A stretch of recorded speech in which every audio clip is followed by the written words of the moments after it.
I heard about the musical Shouting Quietly about 4 months ago, I'd say. There was a whisper on the corridors. So, yeah, about 4 months, I'd say. I think my immediate response to hearing that there is a theatre group in Burnley called Spectacle Arts who's going to do a musical called Shouting Quietly after our album was incredulity, I suppose. I couldn't actually believe it. It's a bit too much, really. It's like, wow, that's happened. I can't believe it. So I was absolutely blown away by the concept of it, really. Yeah, just absolutely moved by it, yeah.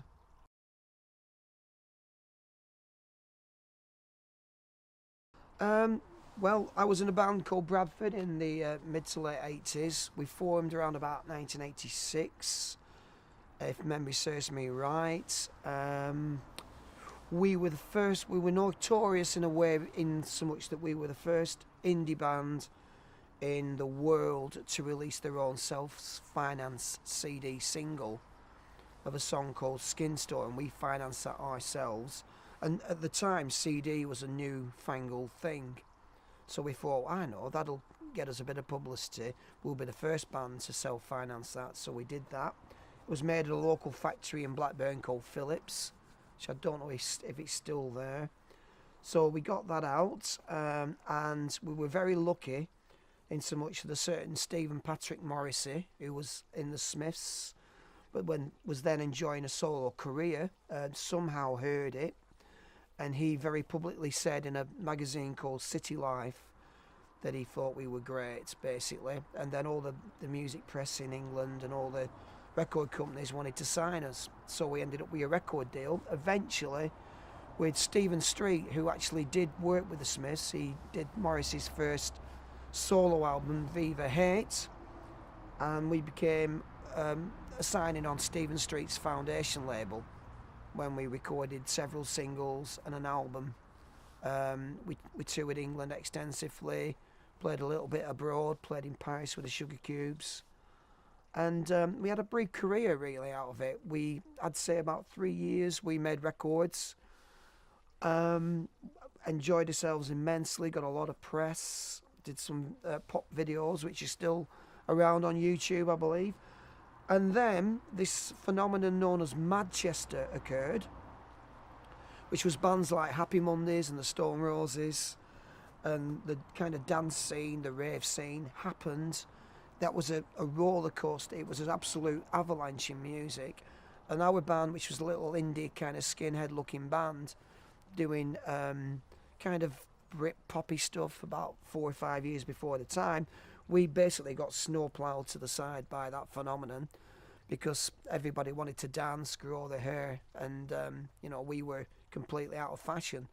We were signed also to a big label in the United States called Sire Records by a guy called Seymour Steiner, I think, who signed Madonna, and they just basically dropped us because they saw bands like James selling things like Come Home and stuff like that. They didn't think that we'd be selling. Stephen's label Foundation at the time experienced financial difficulties because Rough Trade, who he was kind of aligned to, they're experiencing some kind of financial difficulties as well. And the fact that Rough Trade kind of sank at that time dragged a lot of indie labels with it, of which one of us was Foundations. And so thus ended our 3 year career in pop, I suppose.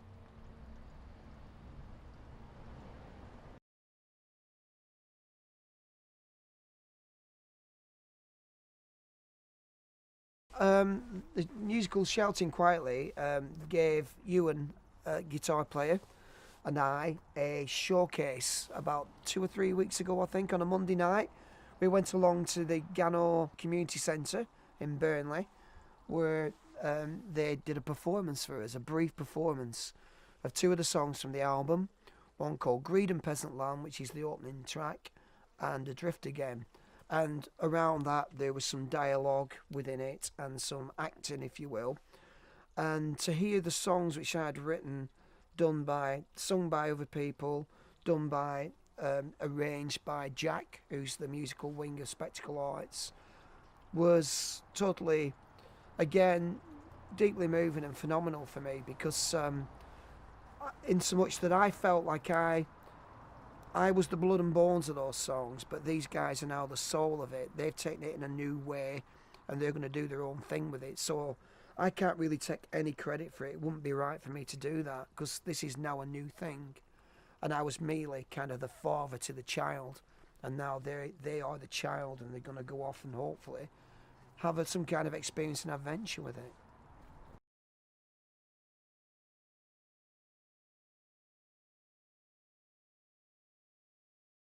Ewan and I, which you now, I would say, essentially the heart and soul of Bradford, are recording. We're doing a new album. The working title is called Bright Hours, which is scheduled for a release on Turntable Friend Records, because the Turntable Friend Records, a German label, did us a re-release this year in February. We got an album out, a retrospective release, a remastered release, 30 tracks of our career, and it was called 30 Years of Shouting Quietly, which has been well received. The album has been reappraised as a lost English classic, which again I'm enormously pleased with. So we've been playing 1 or 2 gigs, played in Manchester, played at Darwin Live on the main stage. We did a thing at Blackburn Museum with Chris Ball, a photographer. We did like a Blackburn retrospective for Town and Its People launch of the album, which was packed to the rafters. That was very pleasing as well. There were people kind of outside the room, they couldn't get in, so it was so full. Chris did the cover for Skinstorm, incidentally, the original photograph for Skinstorm, The Elderly Gentleman. So we've got a bit of a resurgence, really. The band really is now Ewan Butler and Ian H, and we essentially always were, I would say, the heart and soul of the project.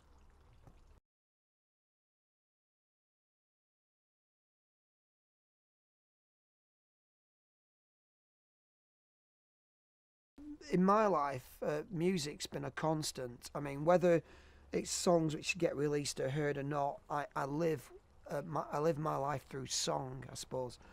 I am a songwriter.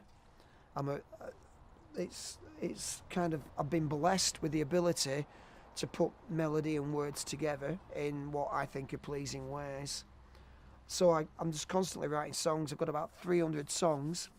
I've been in other bands since Bradford, done a little album with a setup called Acoustic Uprising. I was in a band called Ocean Wave for a bit, a band called Hopper, a band called Vasectomy, a band called The Two Hats, which was a bit of a jokey title. If you say it fast, it sounds rude, but we were in that mood at the time. Think about it. Yeah, there it is, the rude word. So yeah, music's been a constant in my life.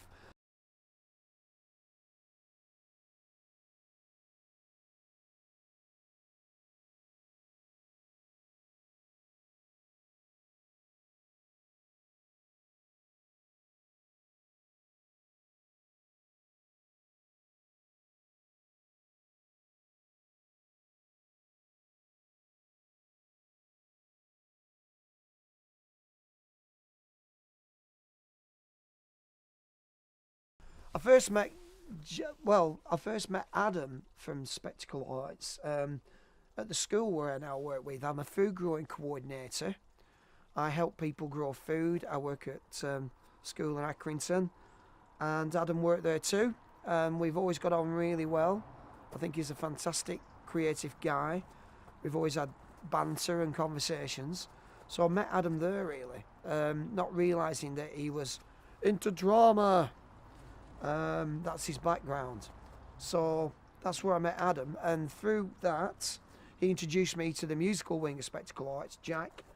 I think we met in a pub in Corn on a Sunday afternoon, and just had a really positive, engaging first meeting.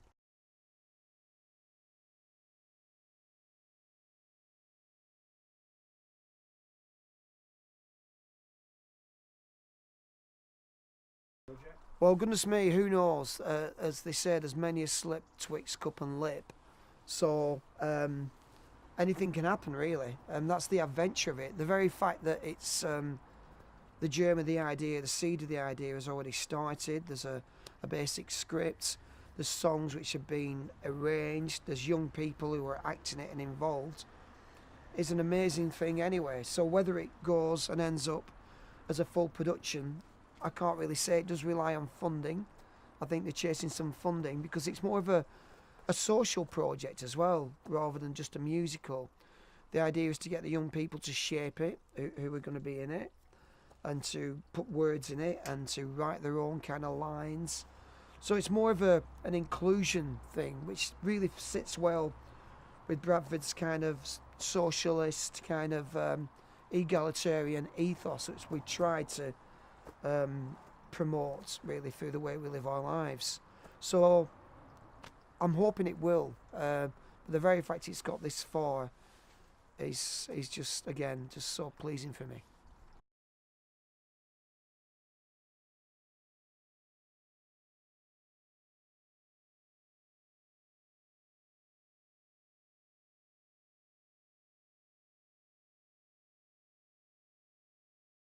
The two songs which they played me, Adrift Again and Greed and Peasant Land, musical arranger Jack, I basically embarrass him every time I see him because I say he's the Brian Wilson of Burnley. And he says, "Oh, give over." And he kind of does this and he slaps me a bit and I slap him back and we guffaw. But he's an incredible musical talent. So he's stretched these songs, he's given them a sparkle and a life, perhaps more piano, keyboard based than they were originally, which is fabulous because it shows that these songs, they must be okay because they were allowed to do that. They've not sounded false. It sounds like a new thing, and I'd like to give total absolute credit and praise to the young people who sing the words, because when they were singing the songs back at me, it's like it's like it was their life. So they were such good actors. It's like they were saying these words from their own experience, and I was just outside of that experience. And again, wow. So yes, they've changed.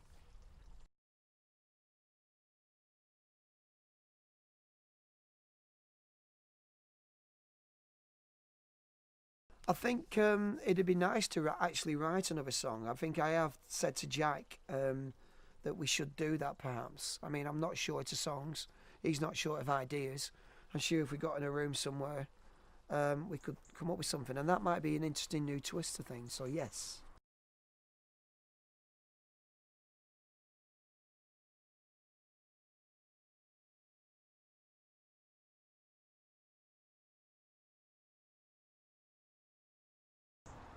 Oh, darling, have I given any thought to being an actor in the musical? Well, no, I haven't, but I am. I mean, obviously, being a singer in a band, you are prepared to make a fool of yourself, if you will, in front of lots of people.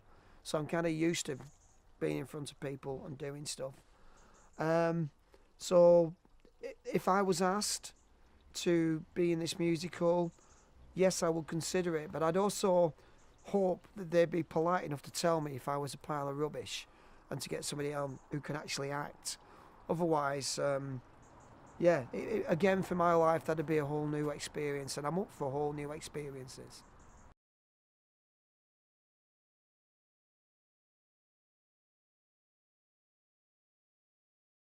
Basically, regarding the music, I'm they can do whatever they like with it. I mean, again, like I said previously, I was just the kind of blood and bones, if you will, or Bradford. The songs provided the body of it. They are now the soul of it, so they can animate that as they so wish in whatever way they see fit. Total respect to and total artistic freedom for them.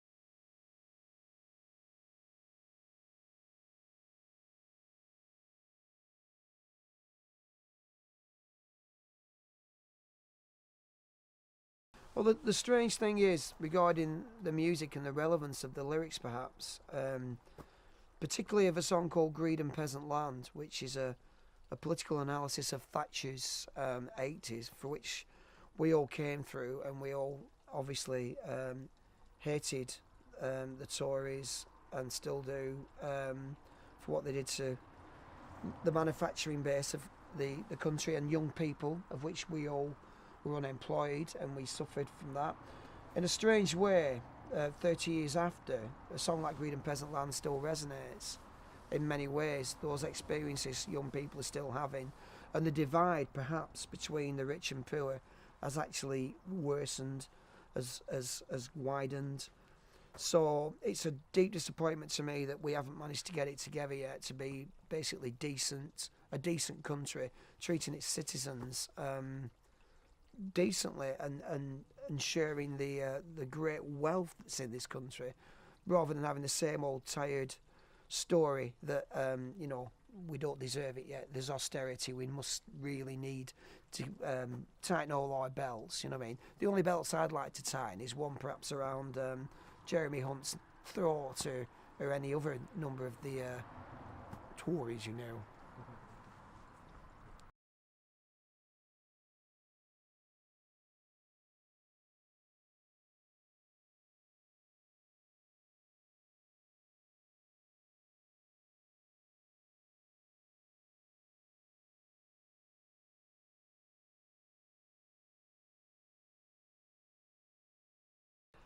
Well, it looks like at the moment from the musical, it does look, from what I've saw, the original thing is it's quite a dramatic kind of story, I suppose, in so much that there's problems there.